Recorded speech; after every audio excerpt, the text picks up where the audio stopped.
मुझे याद आ रहा है महबूब इलाही के दरबार में आज भी लंगर होता है, कल भी होता था। महबूब इलाही के यहाँ भी लंगर होता था। कुछ बादशाह के चमचों ने बादशाह से कहा, बादशाह सलामत, पैसा आपका, मटेरियल आपका, दाल आपकी, चावल आपका, सारा मटेरियल आपका, और जब लंगर होता है तो नाम किसका होता है? महबूब इलाही का। बादशाह से कहने लगे, बोले पैसा आपका, मटेरियल आपका, सब कुछ आपका, और नाम किसका होता है? महबूब इलाही का। तो इन बादशाहों की अकलें भी यहाँ रहती थी ना। तो बादशाह भी कहने लगा, हाँ बात तो ठीक है यार, पैसा हमारा, मटेरियल हमारा, दाल हमारी, चावल हमारा, सब कुछ हमारा, और नाम महबूब इलाही का।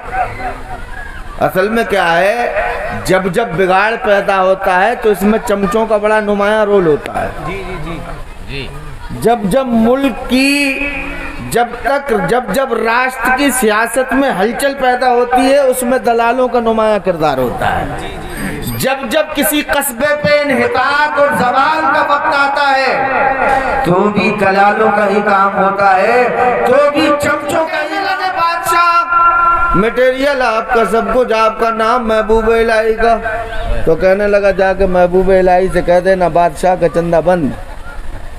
बादशाह ने चंदा बंद कर दिया, बादशाह का चंदा बंद।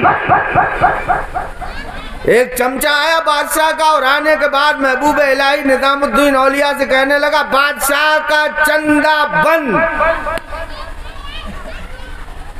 निजामुद्दीन ने कहा, इसको वापस बुलाओ।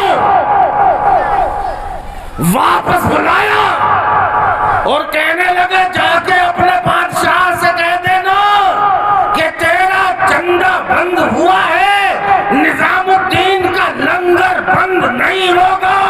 आज तक सिंगल लंगर चलता था, आज से डबल चलेगा। गुलाम चक्कर में पड़ गए, कहने लगे, एक लंगर करने के लिए बादशाह के चंदे की जरूरत थी, एक लंगर करने के लिए। अब बाबा ने कह दिया डबल, बाबा ने कह दिया डबल, तो गुलाम मुजाबिर खादिम इस चक्कर में थे कि एक लंगर करने के लिए चंदे की जरूरत थी, अब ये डबल कहां से होगा। लेकिन किसी में हिम्मत नहीं थी निजामुद्दीन औलिया के सामने लबकुशाई करे, जबान खोले। लेकिन निजामुद्दीन भी तो पीर है, सुभान अल्लाह। कौन है? पीर। पीर ही नहीं, रोशन जमीर। निजामुद्दीन औलिया कुछ बोले तो नहीं, लेकिन दिल पे नजर डाली मुरीदों के। काय पे? दिल पे। पीर कौन होता है? जो दिल पे नजर रखे। दिल पे नजर डाली और कहने लगे, मेरे गुलामों घबराओ मत, खादिमों घबराओ मत, परेशान मत हो। अरे जितना पैसा चाहो मेरे मुसल्ले के नीचे से उठा लिया करो। क्या कहने, सुभान अल्लाह सुभान अल्लाह। बादशाह का चंदा बंद हुआ, निजामुद्दीन का लंगर बंद नहीं हुआ।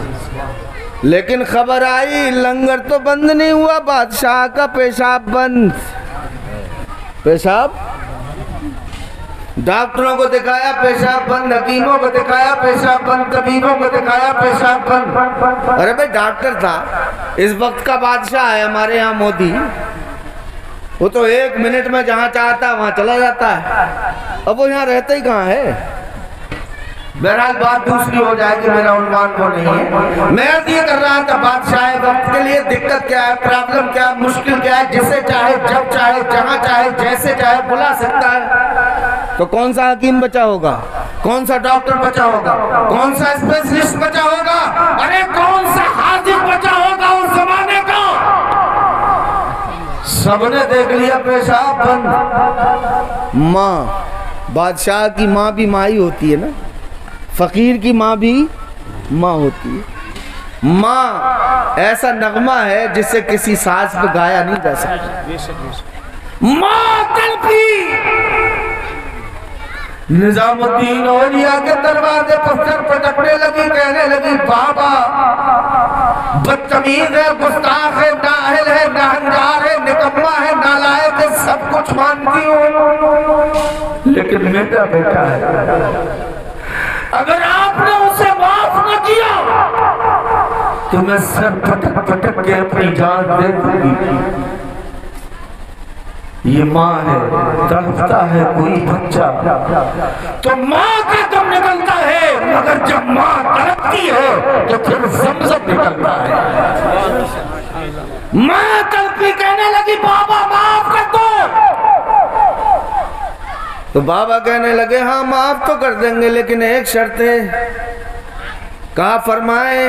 कहने लगे जाके अपने बेटे बादशाह सलामत से कहना कि सारी हुकूमत निजामुद्दीन औलिया के नाम लिख दे। क्या बात, सारी हुकूमत निजामुद्दीन औलिया के नाम लिख दे। बुढ़िया भागती हुई गई, बादशाह से कहने लगी बेटे निजामुद्दीन औलिया ने कहा है सारी हुकूमत उनके नाम लिख दे। मरता क्या नहीं करता, जो कौन सी आखिरी सांस हो जाए उसे पता नहीं था, कब मर जाए कब दम निकल जाए। कहने लगा अम्मा अम्मा जल्दी कागज लाओ, जल्दी कलम लाओ, जल्दी कागज लाओ। कलम कागज मंगवाया, जल्दी से उसमें दस्तखत की सारी हुकूमत निजामुद्दीन औलिया के नाम। जैसे ही लिख के दिया पेशाब खुल गई, पेशाब खुल गई। बुढ़िया पर्चा लेके निजामुद्दीन औलिया के पास आई। आने के बाद निजामुद्दीन औलिया ने पर्चा देखा, फाड़ा, टुकड़े किए, फेंक दिया। बुढ़िया कहने लगी अगर फाड़ नहीं था तो इतना बड़ा जोखम लेने की क्या जरूरत थी मुझे? भाई जब फाड़ नहीं था तो लिखवाया क्यों था, और जब लिखवा लिया था तो फाड़ा क्यों? तवज्जो दीजिएगा मंसूरपुर वालों, और इनके पावर को जहन में रखिएगा। इनको मामूली मत समझना, इन अल्लाह वालों को मामूली मत समझना। निजामुद्दीन औलिया कहते हैं, जुमला नोट कीजिए, स्टेटमेंट है ये महबूब इलाही का। कहते हैं बुढ़िया लिखवाया इसलिए था ताकि तेरे बादशाह का घमंड टूट जाए, तकब्बुर चकनाचूर हो जाए, कैद की किचन बिगड़ जाए, उसे पता चल जाए कि भारत में किसी के बाप का राज नहीं, हमारा राज चला करता है, हमारी हुकूमत है। नारे तकबीर, नारे रिसालत, फैज़ाने औलिया इकराम, उर्से रौनक़े मिल्लत। और कहा फाड़ क्यों दिया?